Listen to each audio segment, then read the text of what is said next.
Okay, so I wanted to try to learn more about this executive order thing that went out, and this is very interesting. Even if you're like, I don't care about how the law applies to the internet, that sounds boring. You will be interested in this because it's funny and it's stupid and it's goofy and it's interesting, all mixed into one. And it's legal. And it could affect you, whoever you are out there. This could affect you.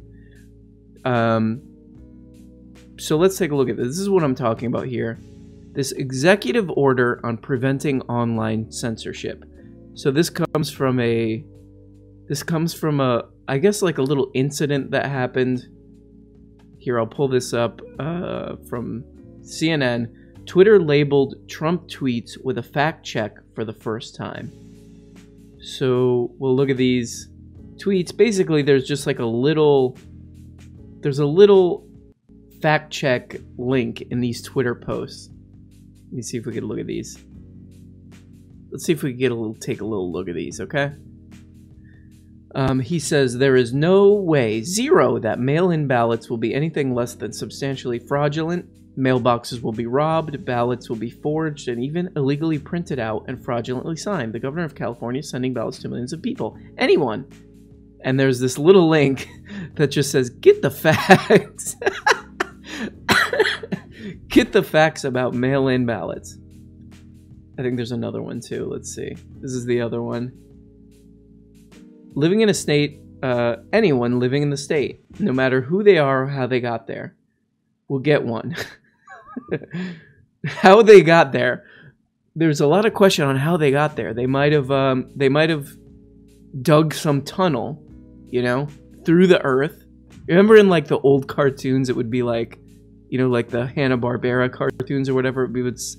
Actually, this was like a Looney Tunes gag where somebody would be in China or they would be in the United States and they would dig through the earth and they would come out in China. Maybe he thinks that's how some people get to the United States. They will get one.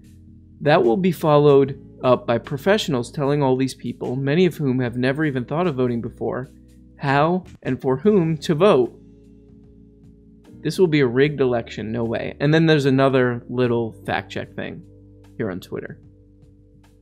So now this has caused a kind of a little controversy here. And this executive order was put into place, and we'll look at it right now. The executive order on preventing online censorship. Okay, and the most important part of this is this section right here, which I'll read and then I'll explain, okay? This is actually pretty funny. This gets into what I call funny territory. Okay, so just to give this a little, actually, let me give this a little backstory first.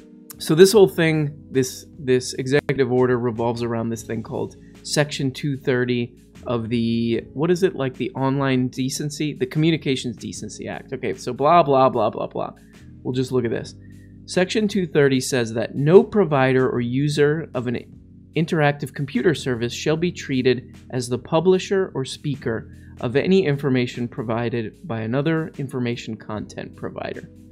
In other words, online intermediaries, and that's like Twitter and YouTube and all these places, that host or republish speech are protected against a range of laws that might otherwise be used to hold them legally responsible for what others say and do.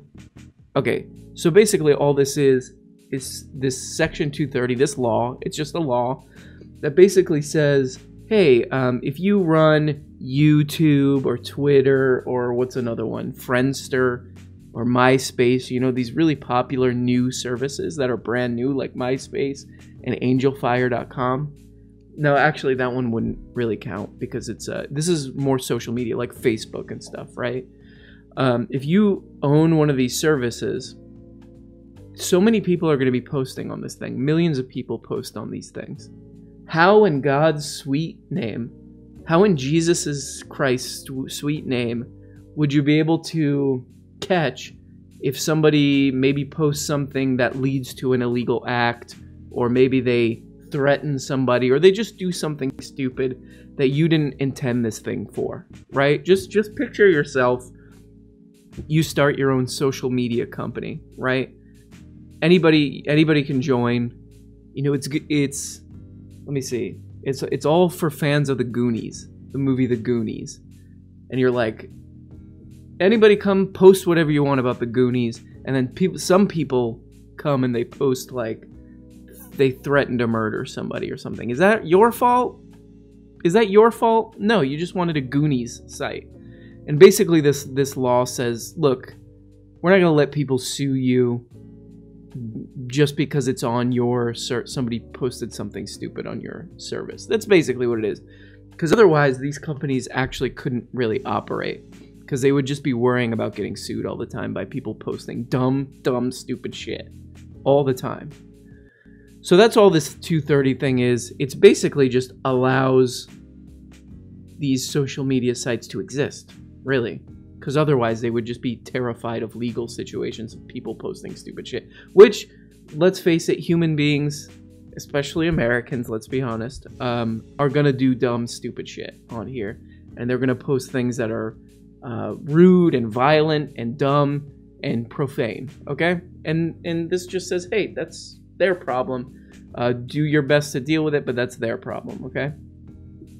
So now back to this whole tweet situation. So this guy gets a fact check on his tweet, and this is how he's kind of like firing back. He does this executive order.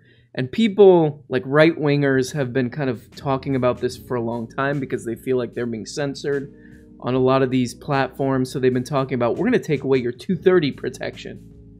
We're going to take away your 230 protection if you don't stop censoring our freedom, our free speech. So here's a really interesting part of this executive order. And again, this thing is called the Executive Order on Preventing Online Censorship. So these people are whining and complaining that their speech is being censored, and now they're coming back with this. The President of the United States is coming back with this executive order because there was a fact check on his tweet. So here's part of this executive order. In particular, subparagraph C2 expressly addresses protections from civil liability and specifies that an interactive computer service provider may not be made liable on account of its decision in good faith to restrict access to content that it considers to be obscene, lewd, lascivious, I guess, filthy, excessively violent, harassing, or otherwise objectionable. It is the policy of the United States to ensure that, to the maximum extent permissible under the law, this provision is not distorted, blah, blah, blah. Okay, here we go. This is where it gets really interesting.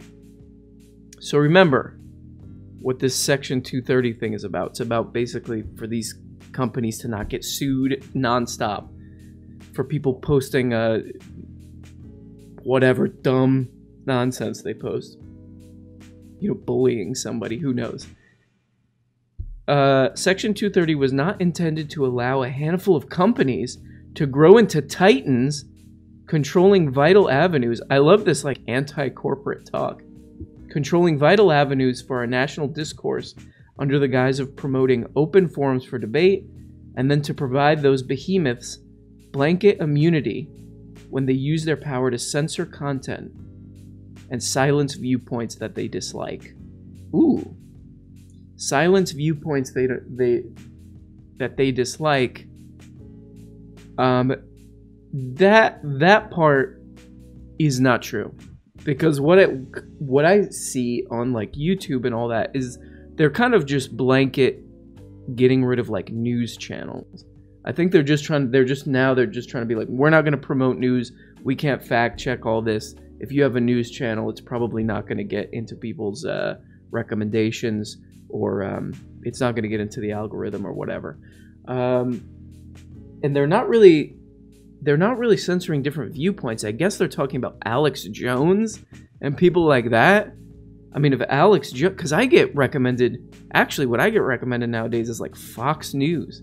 Like I'm watching some video and the next thing in my roll to watch is Fox News.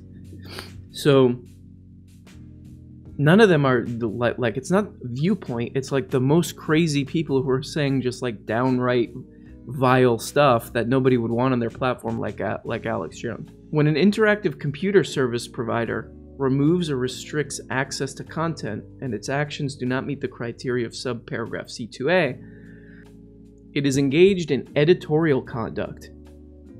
It is the policy of the United States that such a provider should properly lose the limited liability shield of subparagraph C2A and be exposed to liability like any other traditional editor and publisher that is not an online provider. Okay, so this is so dumb.